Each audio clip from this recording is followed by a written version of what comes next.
हमारे चैनल को सब्सक्राइब करें और वीडियो सबसे पहले अपने मोबाइल पर पाने के लिए बेल आइकन को दबाएं।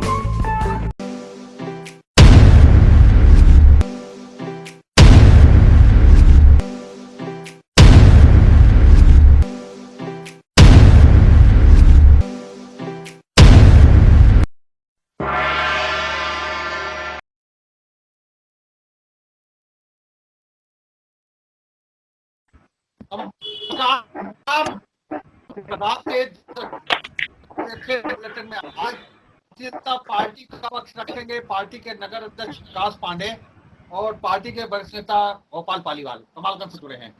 कांग्रेस से पार्टी के वरिष्ठ नेता रवीश द्विवेदी फतेहगढ़ से जुड़े हैं। शहर कांग्रेस कमेटी के उपाध्यक्ष रहे हैं, वरिष्ठ अधिवक्ता हैं। विवेक नारायण मिश्रा जी पीसीसी सदस्य हैं, कन्नौज से जुड़े हैं और पार्टी के वरिष्ठ नेता श्री किशन गौतम कायमगंज से जुड़े हैं। समाजवादी पार्टी से अनिल गंगवार जी जुड़े हैं, कायमगंज विधानसभा क्षेत्र के अध्यक्ष है, पार्टी में दायित्व है उनका नया, और पार्टी के युवा नेता राधेश्याम। तो ये पैनल जुड़ा है आज के इस डिबेट के लिए, आज की चर्चा के लिए। आज की तारीख अपने आप में महत्वपूर्ण है। आज उत्तर प्रदेश की योगी आदित्यनाथ सरकार के 4 वर्ष पूरे हो गए और आने वाला जो साल है वो चुनावी वर्ष है। भारतीय जनता पार्टी ने जश्न मनाया है 4 साल का, जगह जगह कार्यक्रम हुए हैं, आयोजन हुए हैं और 4 साल की उपलब्धियों को जनता के सामने रखा गया है। हम लोग भी सुबह से सुन रहे थे, भाषण सुन रहे थे और कल प्रभारी मंत्री मुकुट बिहारी वर्मा फरीदाबाद में थे। उन्होंने भी एक दिन पहले ही इस जश्न से संबंधित जो विषय थे वो साझा किए हम लोगों के साथ में, पत्रकारों के साथ में। और कुछ चीजें निकल करके आई हैं आज जो नेताओं के भाषण हुए हैं और कल जो मुकुट बिहारी वर्मा की पत्रकार वार्ता थी। बाकी आप लोग, कांग्रेस के लोग, समाजवादी पार्टी के लोग अपने अपने नजरिए से सारी चीज देखेंगे, समझेंगे, बताएंगे, लेकिन जो चीजें हमने रेखांकित की हैं हो सकता है कि वो कुछ अपने में महत्वपूर्ण हो और वो आपके लिए भी उपयोगी साबित हो सके।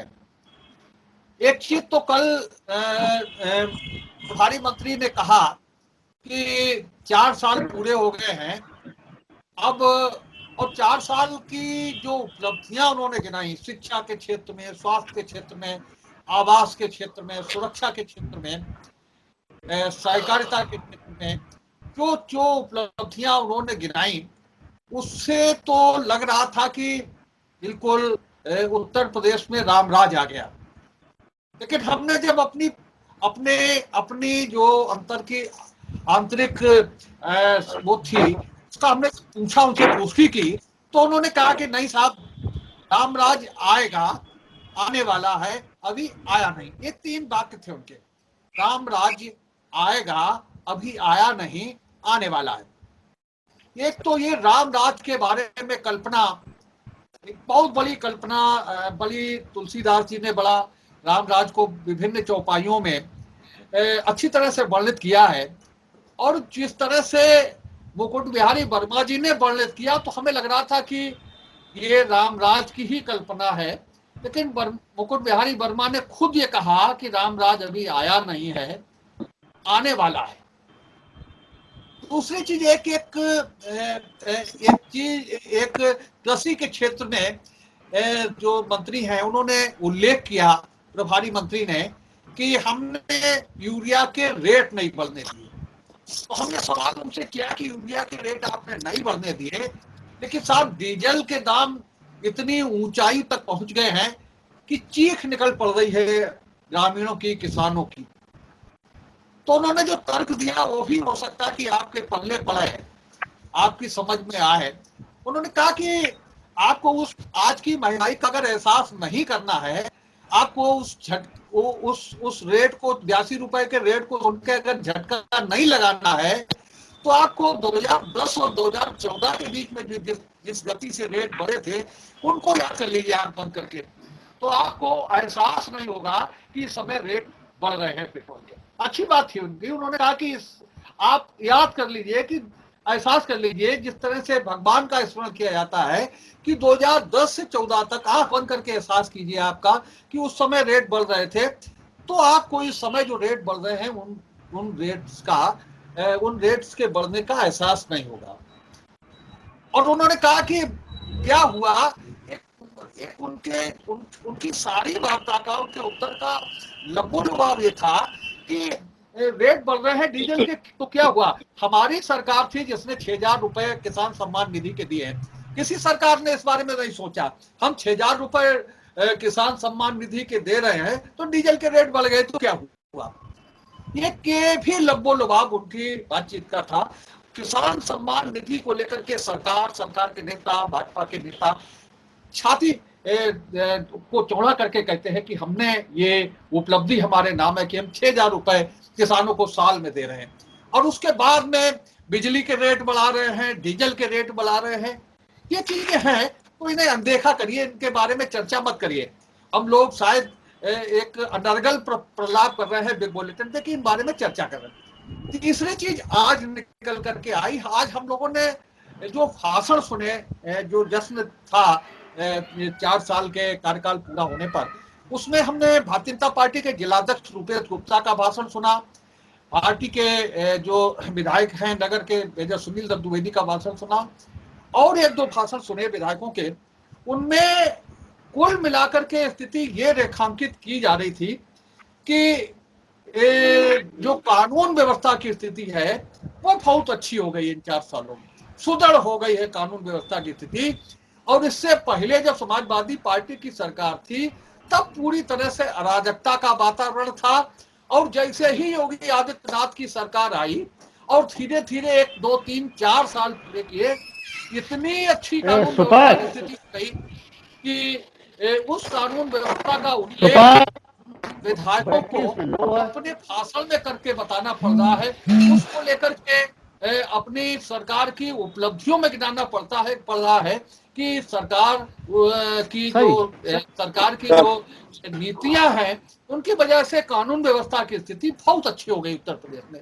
लोग सुरक्षित हैं, महिलाएं सुरक्षित हैं, ये गिनाया है। हमारे पास भाषण है रूपेश गुप्ता का और मेजर सुनील दत्त द्विवेदी का कि महिलाएं सुरक्षित है, महिलाएं अब रात भर निकल सकती हैं, सुबह शाम को उन्हें घर पर बैठने की जरूरत नहीं कि शाम को 5 बजे कैद हो जाए घर पे।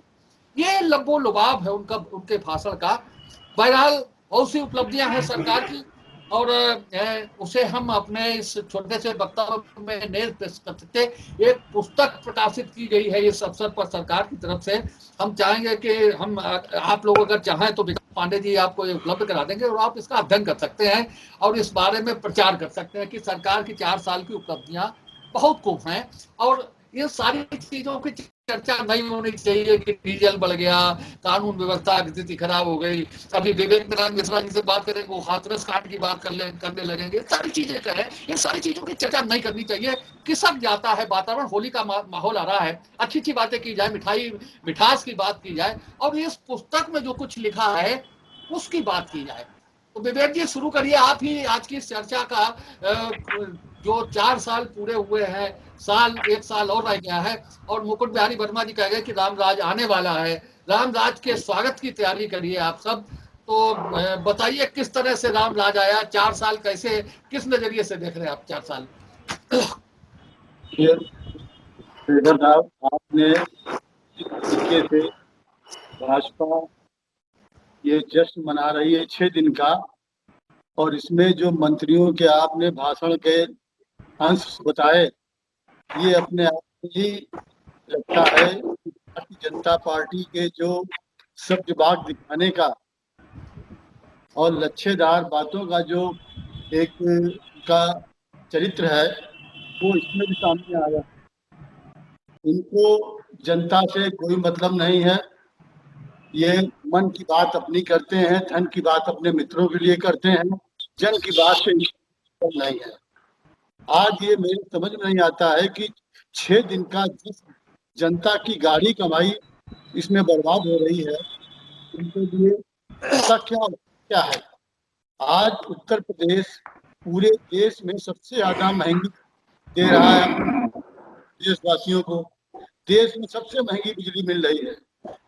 महंगाई लगातार करा रही है। बेरोजगारी नौजवानों पे भारी पड़ रही है। अपराध जितने बढ़ गए हैं, महिलाएं सुरक्षित नहीं है दिन में न रात में, यहाँ तक कि बेटियां भी हमारी सुरक्षित नहीं है। जो सरकारी योजनाएं हैं उनका लाभ या तो दबंग ले रहे हैं या अपात्र ले रहे हैं, पात्रों तक वो पहुंच नहीं रही हैं। राशन कार्ड जांच के नाम पे गरीबों को सताया जा रहा है, उनको राशन नहीं मिल रहा है। मनरेगा में 100 दिन की मजदूरी भी नहीं काम नहीं मिल रहा है, मजदूरी भी उनकी बाकी चल रही है। जो संविदा कर्मी प्रदेश के हैं उनको भी कई कई महीने से उनकी वेतन नहीं मिले हैं। ये स्थिति होने के बाद जब किसानों की बात करते हैं कि आप डीजल पेट्रोल से महंगा हो गया, तो उन्होंने कहा किसान सम्मान निधि। अरे 20-21 के बजट में किसान सम्मान निधि आपने 13% कम कर दी और फिर भी आप कह रहे हैं सब किसानों को मिल रही है। आप सोचिए, पहले इस तरह की ये बातें करते हैं। जैसे भी बंगाल में बातें करी प्रधान सेवक जी ने कि बंकिम चंद्र जी का देखिए मकान लहर हो रहा है, लेकिन वहाँ पे साधुवाद है मीडिया का जिसने फौरन बताया कि बंकिम चंद्र जी का देखिए ये आलीशान संग्रहालय बना हुआ है जो सरकार ने बनवाया। तो इस तरह से ये झूठ बोल के अनिल जी और जी शेखर भाई, राम राज्य की बात हो रही है और जो भी सत्ता में होता है वो अपनी पीठ अपने आप स्वयं थपथपाता है और वो कहेगा ही। अगर कहेगा नहीं, जनता गुमराह कैसे होगी। मर्यादा पुरुषोत्तम राम ने अत्याचारियों का विनाश करने के लिए छोटे छोटे लोगों को जोड़ा, छोटे वर्गों को जोड़ा और उनके उत्थान के लिए काम किया, तब वो मर्यादा पुरुषोत्तम राम कहेगा। अब जहां तक बीजेपी की कह रही कि हाँ उनके नेता ने सही कहा कि अभी आया नहीं, आएगा, जब ये रहेंगे नहीं तो आएगा नहीं। पहली बात, शिक्षा क्षेत्र में ये बहुत रोरा पीट रहे हैं। मैं आपको बताना चाहता हूं, सबसे पहला काम जब सरकार भी ये आए, इन्होंने मालूम क्या काम किया। जितने junior high school aided school थे उनमें बच्चों को जो जूते, मोजे, ड्रेस, बैग मिलते थे उनको इन्होंने बैन किया। किसी भी एडेड जूनियर हाई स्कूल के किसी भी बच्चे को इन्होंने सुविधाएं बंद कर दी। क्या वो गरीब बच्चे नहीं थे? उनकी कटौती कर दी। इसके बाद जो विद्यालय बनाए, ये कह रहे हमने पब्लिक स्कूल की तरह, वो बिल्कुल सही बात है पब्लिक स्कूल, लेकिन क्या तुम वहां अध्यापक दे पाए? कायमगंज में 10 प्राइमरी स्कूल हैं कायमगंज शहर के अंदर, 3 में टीचर है और 7 बगैर टीचर के चल रहे हैं। आपने शिक्षा क्षेत्र में कौन सा भाई काम कर दिया? आप टीचर नहीं दे पा रहे हैं, आप बिल्डिंगें बना के खूबसूरत खड़ी कर दोगे, जब वह पढ़ाने वाला कोई नहीं है तो आप क्यों अपनी पीठ ठोक रहे हो? केवल पुरस्कार देकर, माला पहनाकर कोई कल्याण हो जाएगा? दूसरी बात, कृषि के क्षेत्र में आप कह रहे हैं कि हम उनकी आमदनी दुगनी करने की बात। हाँ, आपने 6,000 रुपए सम्मान निधि दी, लेकिन उनकी खाद उतार के 12,000 उनसे डीजल बढ़ा के ले लिए। लेकिन क्या आपने, और जो यूरिया की बात की आपने, यूरिया 5 किलो यूरिया तुमने कम कर दी, रेट नहीं बढ़ाए। जनता को गुमराह कब तक करोगे? कोई एक काम, मेरे वहां पास में एक कृषि शिक्षा इकाई केंद्र है, एक भी सुविधा की चीज वहां पर नहीं आई। जो किसानों को मिलती थी वो बंद हो गई। भाई किसान को या तो सिंचाई ट्यूबवेल से सिंचाई करने का बिल, शेखर भाई मालूम कितना है? 10 रुपए यूनिट। और 1 घंटे में वो 10 यूनिट चलाता है, 100 रुपए घंटे तो बिजली का बिल देना पड़ता है, तब किसान सिंचाई कर पा रहा है। तो आप सोचिए कैसे बढ़ेगी उसकी आमदनी। अरे यार भाई, तो या तो सिंचाई उसकी फ्री कर दो, या उसकी खाद फ्री कर दो, या उसका बीज फ्री कर दो, कुछ तो करो। तो ऐसे काम करो। और यहां पर मैं एक बात कहना चाहता हूं कि जब मैं था तब हरि नहीं, और हरि है तो मैं ना है। अब अहंकार समाप्त करके, भगवान राम में अहंकार नहीं था, छोटे से छोटे तिनकों को जोड़कर उन्होंने अत्याचारी रावण को खत्म किया था।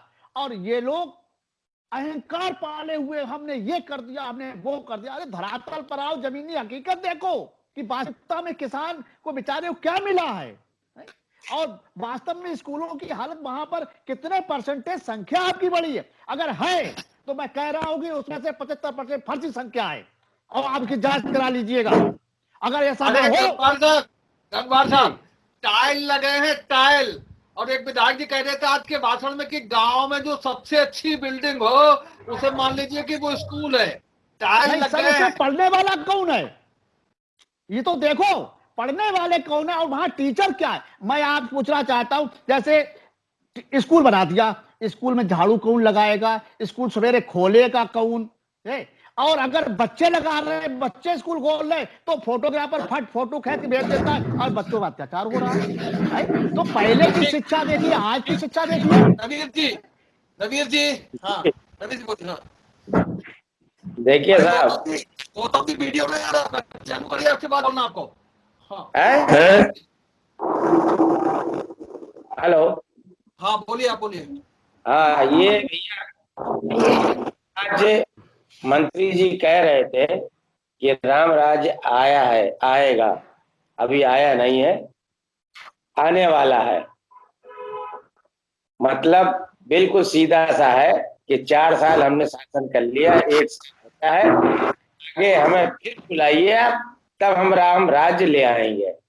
और ऐसे राम राज्य से क्या फायदा जो आपने अभी 4 साल में यहाँ पर आपका जो कानून व्यवस्था है वो कितनी बुरी तरीका से ध्वस्त है, ये किसी से छुपी नहीं है। आप अपनी पीठ चाहे कितनी भी थपथपाएं, लेकिन पूरे उत्तर प्रदेश में अपराध इनके कंट्रोल के बाहर है। लड़कियों, बच्चियों, बेटियों के साथ में कितनी बुरी बर्बरता के साथ में उनकी हत्याएं की जा रही हैं, उनके साथ रेप किया जा रहा है। इससे ज्यादा कोई काम नहीं हो सकता।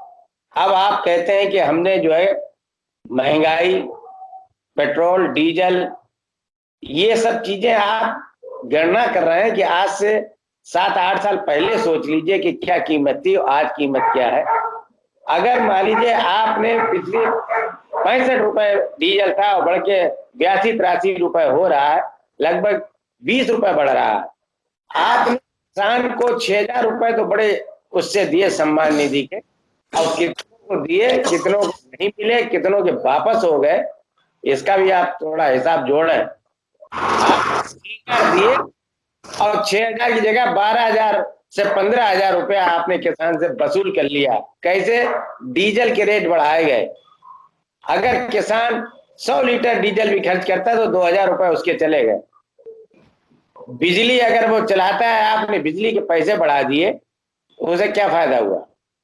आपने कहा कि यूरिया का पैसा नहीं बढ़ाए, बड़ी अच्छी बात है, आपने यूरिया का पैसा नहीं बढ़ाए, ये भी आप एक भ्रम पैदा कर रहे हैं। आपने जो पहले यूरिया देते थे उसमें से कितनी यूरिया कम कर ली।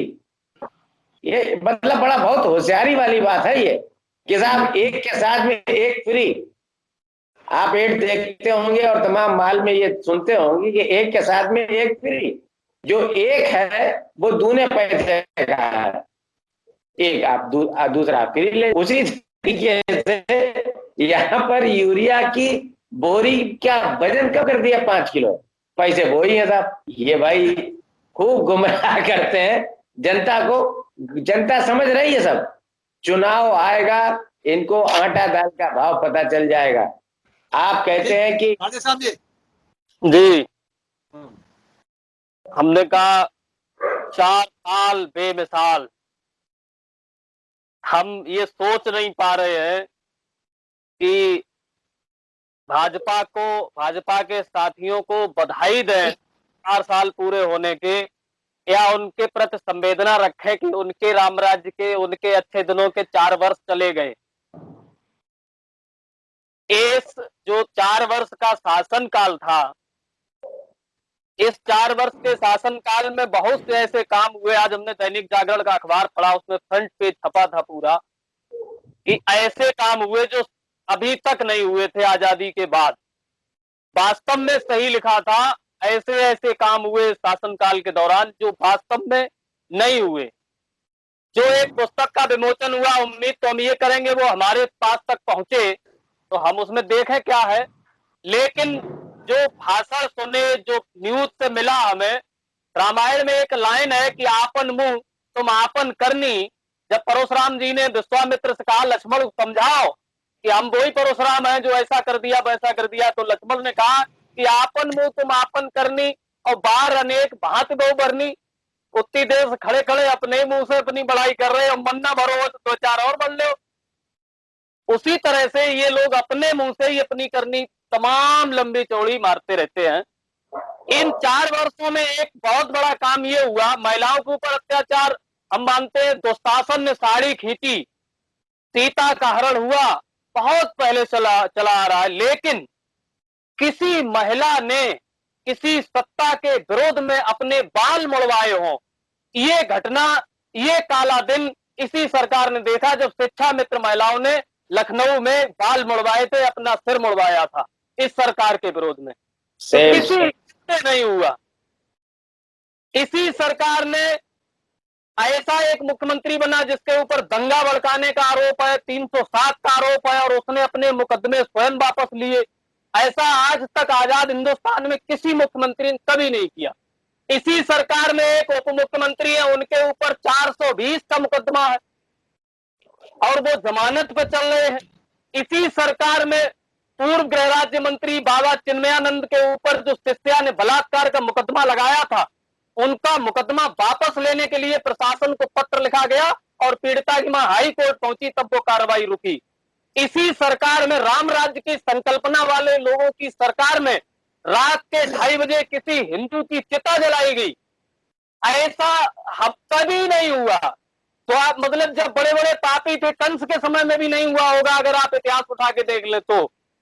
इसी सरकार में निर्दोष लोग जिनके ऊपर कोई मुकदमा पंजीकृत नहीं था, और जब मीडिया ने बहुत बड़ा बखेड़ा खड़ा किया तो एक FIR निकाल के लाए जो उसके चचेरे भाई ने कराई थी, और 151 में 3 वर्ष पुराने मुकदमे में पुष्पेंद्र यादव झांसी का एनकाउंटर हुआ।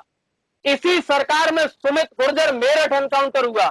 इसी सरकार में विवेक तिवारी का लखनऊ में एनकाउंटर हुआ। ये वो लोग हैं जिनके खिलाफ कोई मुकदमा नहीं था।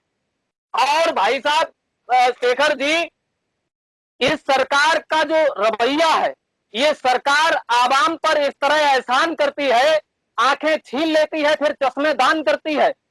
कितना 3 रुपए यूनिट। हम तो उम्मीद ये करते थे कि 4 वर्ष पूर्ण होने पर जो 42 पेज का संकल्प पत्र जारी किया गया था चुनाव से पहले, वो संकल्प पत्र मीडिया के सामने रखा जाता और उसमें टिक लगा के ये बताया जाता कि हमने ये वायदा पूरा किया, ये पूरा किया, ये पूरा किया। कहीं ऐसा नहीं किया गया, सिर्फ दर्शाया गया बड़ा लंबा चौड़ा। और निश्चित तौर पर एक छोटी सी बात, एक IPS अफसर ने एक व्यापारी की हत्या कराई रंगदारी लेने पे, और उसकी जांच उस IPS ने की जो स्वयं अपहरण का आरोपी था। तो ऐसे ऐसे कारनामे साहब राम राज्य में होते हैं। ऐसी संकल्पना हमें रामायण के किसी पेज में नहीं मिली। रामचरितमानस हमारे बिल्कुल पास रखा हुआ है, पूरा देख लिया, ये सब कुछ हमें उसमें नहीं। गोपाल पालीवाल। शेखर जी, जैसा कि मंत्री जी ने कहा कि राम राज्य आने वाला है, मैं ये समझता हूं कि जब राम राज्य की संकल्पना की गई है तो भारतीय जनता पार्टी ने सर्वप्रथम राम जन्मभूमि का जो मुद्दा बहुत दिनों से इन लोगों ने हिलगा रखा था, न्यायालय में रोक रखा था, उस काम को पूरा करने का काम किया। तो मुझे ऐसा लगता है कि मंत्री जी ने जो बात कही है उसमें ये विचार रखा है कि राम राज्य का तभी पूरा हो आएगा जब राम जी का भव्य मंदिर का निर्माण हो जाएगा, और मंदिर निर्माण के बाद सारा शासन प्रशासन का जो ध्यानाकर्षण है छूमंतर हो जाएगा। छूमंतर नहीं हो जाएगा। राम राज बैठे त्रैलोका, हर्षित भय गए सब सो का, यह चौपाई चरितार्थ होती नजर आ रही है। क्योंकि आज माननीय जिलाधिकारी जी ने उस मीटिंग में ये बात कही कि यहाँ पर जो लाभार्थी 34,000 की संख्या जिन लाभार्थियों की थी, उस 34,000 की जगह पर आज 54,000 की उन लाभार्थियों के पेंशन लाभार्थियों की संख्या इस राम राज्य की संकल्पना का ये प्रतीक समझ लीजिए आप। इस जिले में जब एवढी संख्या में उन दुखियों पीड़ितों की पेंशन का काम बनाने का हुआ है, ये राम राज्य की संकल्पना का ही काम है। ऐसा हर विभाग में एवढे से ज्यादा लाभार्थियों को लाभ पहुंचाया गया है। यही राम राज्य की संकल्पना है। भारतीय जनता पार्टी का यही राम राज्य है। जो जिन विचारों का खाता खुलने में बड़ी परेशानी होती थी, उन सभी बेचारों के खाते खुल गए। हो गया। हाँ विकास जी।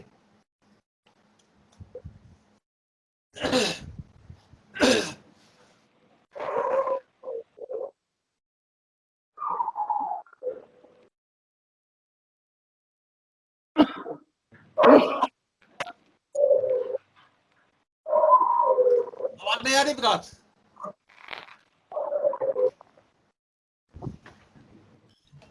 आवाज आ रही है मेरी? अब आई। अच्छा ठीक। भाई साहब, लोकतंत्र में मजबूरी कह लीजिए या इनका लोकतंत्र के प्रति रवैया कह लीजिए कि इनके मुंह से 4 साल पूरे हुए हैं, झूठे मुंह से ही बधाई के दो लफ्ज नहीं निकले।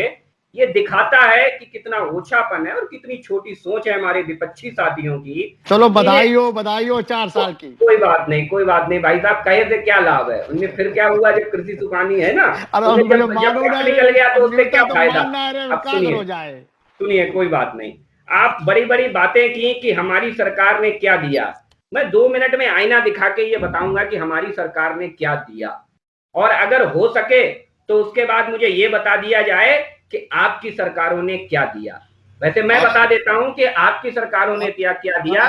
पिछली सरकार में मुझे, अरे सुन लीजिए भाई साहब, पहली डिबेट का पहला पेज है। हमें लग रहा है डर ज्यादा है आपको, क्योंकि काम हमने बहुत किया है। आपको मालूम है कि आपकी कलई खुलने वाली है। आपके 50 साल वर्षित हमारे 6 साल बहुत बहुत भारी पड़ने वाले हैं आप पर। ये आपको बहुत बेहतर पता है, इसीलिए आप पहले ही डिबेट में बोलने लगे बीच में। ये आपका स्वभाव नहीं है। आप सुन लीजिए भाई साहब, सुन लीजिए, कोई बात नहीं। पिछली सरकार में हमें गायत्री प्रजापति दिए जो बलात्कार करते हैं, और पिताजी कहते हैं मंत्रिमंडल से, बेटा कहता है मंत्रिमंडल से निकालो, पिताजी कहते हैं नहीं साहब, बच्चों से गलतियां हो जाया करती हैं, इन्हें हमारे मंत्रिमंडल की शोभा बढ़ाने दी जाए। पिछली सरकार में सर काट के तस्करी में पेश किया जाता था, जलाया नहीं जाता था। सर काट के मंगवा लिया जाता था लोगों का, और जलाने तक की नौबत नहीं आती थी। पिछली सरकार में अधिकारियों को जूते मारने का कहा जाता था कि इतने जूते मारे जाएंगे, ठीक हो जाओगे अमिताभ ठाकुर। पिछली सरकार में जवाहर बाग में डीएसपी समेत सैकड़ों दर्जनों पुलिस वाले मारे जाते हैं, जांच तक नहीं करवाई जाती। पिछली सरकार में कायमगंज बाईपास से आगे एक आम आदमी निकलना पसंद नहीं करता था, निकलना उसके लिए दूभर होता था, साइकिल वाले लुट जाया करते थे। पिछली सरकार में थानों की बोली लगा करती थी कि साहब ये थाना इतने रुपए में इस पदाधिकारी को दे दो, ये थाना ये जिलाध्यक्ष चलाएंगे, ये साहब ये चलाएंगे। तो ये रहा पिछली सरकार के कारनामे। तो इनके कारनामे वर्षित हमारे विकास। अब मैं बताता हूं कि हमने क्या किया। बड़े बड़े वादे कर रहे थे भाई साहब कि हमने क्या किया। बिल्कुल ठीक कहा था हमारे किसी साथी ने, इसका फैसला उत्तर प्रदेश की 22 करोड़ जनता करेगी कि तुम्हारे कलंकित सालों के अपेक्षा में हमारा रामराज कितना भारी पड़ता है आप पे। 70 वर्ष में जहां 4 एयरपोर्ट थे उत्तर प्रदेश में, केवल 4, अब वो संख्या बढ़कर के 23 हो गई है भाई साहब। 19 एयरपोर्ट उत्तर प्रदेश में नए प्रारंभ होने जा रहे हैं, जिसमें 13 वर्किंग में आ चुके हैं। ये हमारा अचीवमेंट है। दूसरा, एक एक्सप्रेस वे बना करके लोग बड़ा ढिंढोरा पीट रहे थे, हम 5 एक्सप्रेस वे बनाने जा रहे हैं। मुख्यमंत्री अभ्युदय योजना के अंतर्गत आपने देखा होगा लैपटॉप बांटा, तो उसमें भी राजनीति करने से बाज नहीं आए और अपनी फोटो डाल दी कि जिससे लोग वो फोटो देखकर इंप्रेस हो जाएं। काम बोलता है साहब, फोटो नहीं बोलती है। और काम इसे कहते हैं कि हमारे यहाँ बैग बांटे जाते हैं तो सर्व शिक्षा अभियान का लोगो लगता है, मुख्यमंत्री की फोटो नहीं लगती है उस पे। सर्व शिक्षा अभियान का लोगो लगता है। मुख्यमंत्री अभ्युदय योजना के अंतर्गत निःशुल्क कोचिंग की व्यवस्था, विद्युत कनेक्शन, अंधेरे में जी रहा था ये उत्तर प्रदेश, हम भी जानते हैं और आप भी जानते हैं। शहर से निकलिए और गांव में जाके देखिए कि 1.38 करोड़ घरों में हमने विद्युत कनेक्शन पहुंचाने का काम किया है। उत्तर प्रदेश में 5 इंटरनेशनल एयरपोर्ट बन रहे हैं। हमने अयोध्या में इंटरनेशनल एयरपोर्ट बनाने का काम किया, जेवर में इंटरनेशनल एयरपोर्ट बनाने में काम किया। आप समझिए जेवर के इंटरनेशनल एयरपोर्ट की जरूरत बहुत महत्व था उसका, लेकिन पिछली सरकारों ने उसे ठंडे बस्ते में डाल के रखा केवल अपनी अकर्मण्यता की वजह से। प्रधानमंत्री आवास योजना के अंतर्गत हमने 40 लाख गरीबों को आवास उपलब्ध करा करके देश में पहले नंबर पर उत्तर प्रदेश है जिसने 40 लाख उपलब्ध कराया आवास। उसके बाद 3.5 लाख स्कूलों का कायाकल्प कर दिया। अभी लोग बातें कर रहे थे कि कौन बच्चे जा रहे हैं पढ़ने, आपका काम है, आप विरोधी हैं भाई साहब। आपकी तो आदत है कि आप आधे गिलास खाली की चर्चा करेंगे, क्योंकि आपकी तो सोच छोटी है, तो आपका तो काम है, आपकी राजनीति इसी से चलती है। तो हमें बहुत उम्मीद भी नहीं है। कोरोना काल में जिन्होंने चप्पलें नहीं पहनाई वो सरकार को कमियां बता रहे हैं, कोई बात नहीं। दूसरा आते हैं यूपी की अर्थव्यवस्था। एक बड़ा सवाल है, किसी भी राज्य की प्रगति का मापक होता है उसकी अर्थव्यवस्था। 2017 में उत्तर प्रदेश की अर्थव्यवस्था 10,90,000 करोड़ की थी और आज 21,72,000 करोड़ से ऊपर की हमारी अर्थव्यवस्था है। 3 लाख किसानों की बात कर रहे थे, 3,78,000 मीट्रिक टन अनाज, हमने रिकॉर्ड अनाज खरीद किया है उत्तर प्रदेश में एमएसपी पर। अभी किसानों के बड़े हितैषी बन रहे थे। 95,000 करोड़ का भुगतान किया था पिछली सरकार ने 5 साल में गन्ना किसानों का। हमने 1.25 लाख करोड़ का भुगतान किया है गन्ना किसानों पर। तो मैं केवल इतना कहूंगा कि आईना खुद देखिए, दूसरे को मत दिखाइए, कभी देखिए, खुद भी देखना पसंद करिए।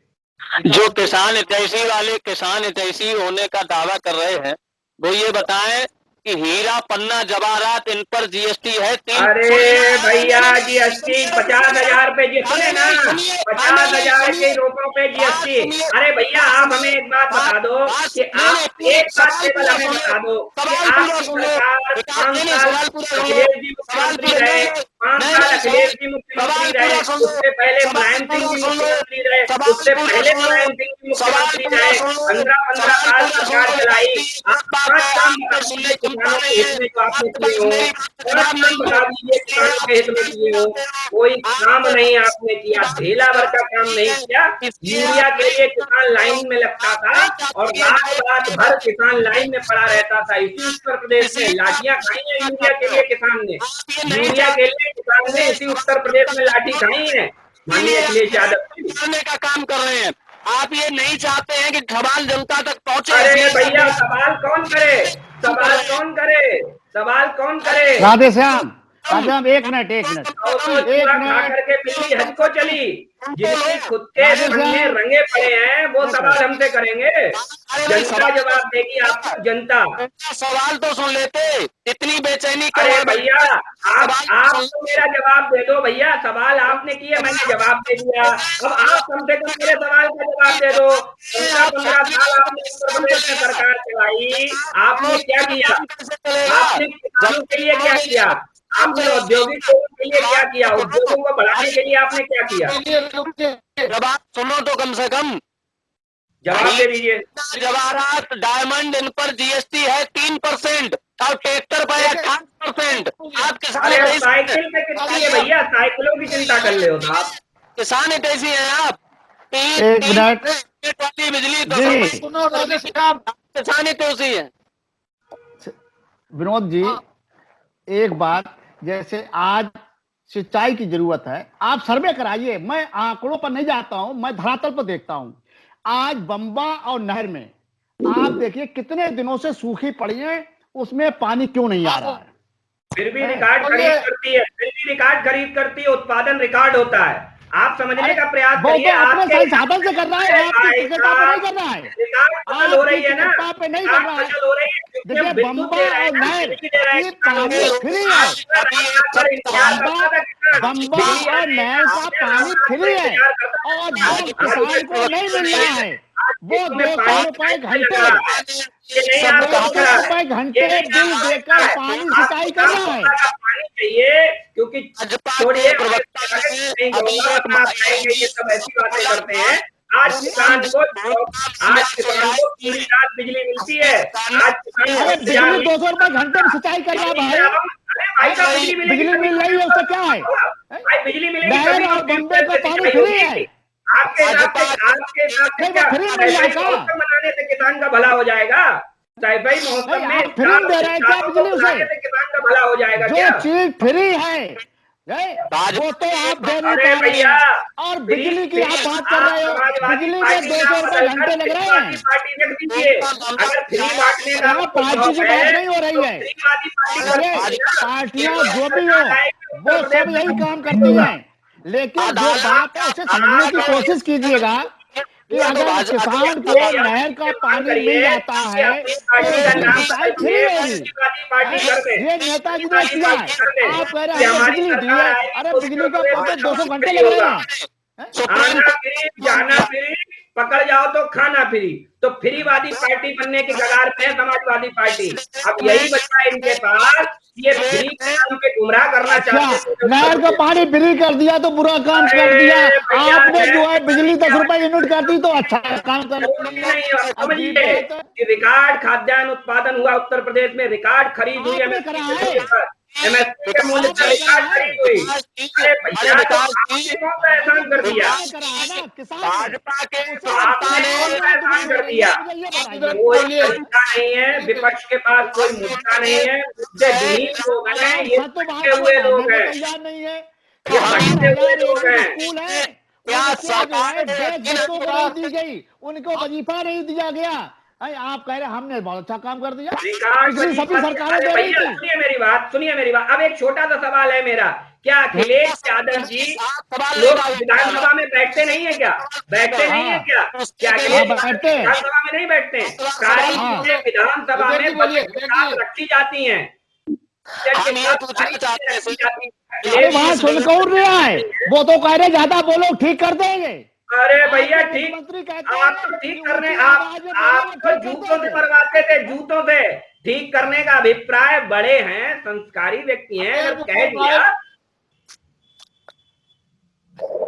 भाजपा के एक प्रवक्ता ने कहा कि राम जन्मभूमि का मामला सुलझाया तो बोला भाजपा सरकार के अधीन काम करती थी।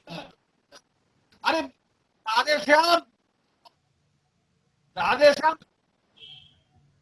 हाँ विवेक जी बोलिए। विवेक जी पिछले 4 सालों में जो इतनी अच्छी बरसातें हुई वो भी भाजपा की उपलब्धि में गिनी जाएंगी। अनाज का रिकॉर्ड उत्पादन हुआ वो भी भाजपा की उपलब्धि में गिनी जाएंगी। सर्दी ज्यादा पड़ी ये भी भाजपा की उपलब्धि में गिना जाएगा। और सबसे बड़ी खूबी ये है कि ये करने जा रहे हैं हम 2000। भाई साहब तो इसका मतलब आपसे प्रभु भी खुश नहीं थे। आपके यहाँ ना बरसात ठीक होती थी, आपके यहाँ ना सर्दी ठीक पड़ती थी। तो जितना भगवान पार हो उसे कौन बचा सकता है?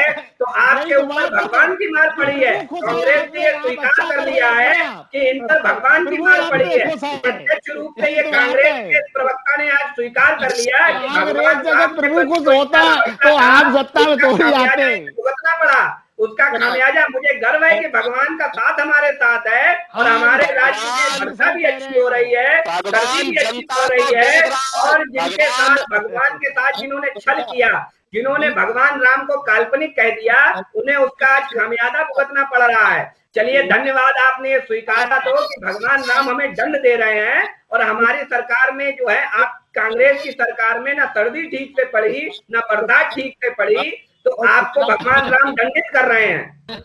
भगवान जनता पे प्रसन्न थे, आप पे नहीं। जनता भाई साहब अभी आप बी टीम है कांग्रेस की, ये सभी जानते हैं भाई। आप कांग्रेस की बी टीम है। अभी कांग्रेस के प्रवक्ता ने ये बोला है, साहब अभी कांग्रेस के हमें मालूम है कि आज कांग्रेस सवाल कांग्रेस पे होता है, धर्म समाजवादी पार्टी के पेट में कब प्रारंभ हो जाता है। बड़ा धर्म होता है समाजवादी पार्टी के पेट में। की बात मित्रों के लिए आज की डिबेट को हम समाप्त कर रहे हैं। बस समय समाप्त हो रहा है, समय समाप्त हो रहा है। आज की डिबेट को हम यही समाप्त कर रहे हैं। हेलो, सरकार ने 4 साल का कार्यकाल पूरा किया है। के सरकार के लिए सरकार की जो योजनाएं हैं वो निश्चित रूप से देने वाले हैं। आज के इस अवसर पर आप सबने चर्चा में भाग लिया है, इसके लिए आप सबका बहुत बहुत धन्यवाद। देवेंद्र जी का नमस्कार नमस्कार नमस्कार नमस्कार। उम्मीद है आपको हमारी ये खबर पसंद आई होगी। आप इसे लाइक करिए, अपने दोस्तों के साथ शेयर करिए और उस पर कमेंट करिए। अगर आप पहली बार हमारे चैनल से जुड़े हैं तो चैनल को सब्सक्राइब करना मत भूलिए। यही निवेदन आपसे है।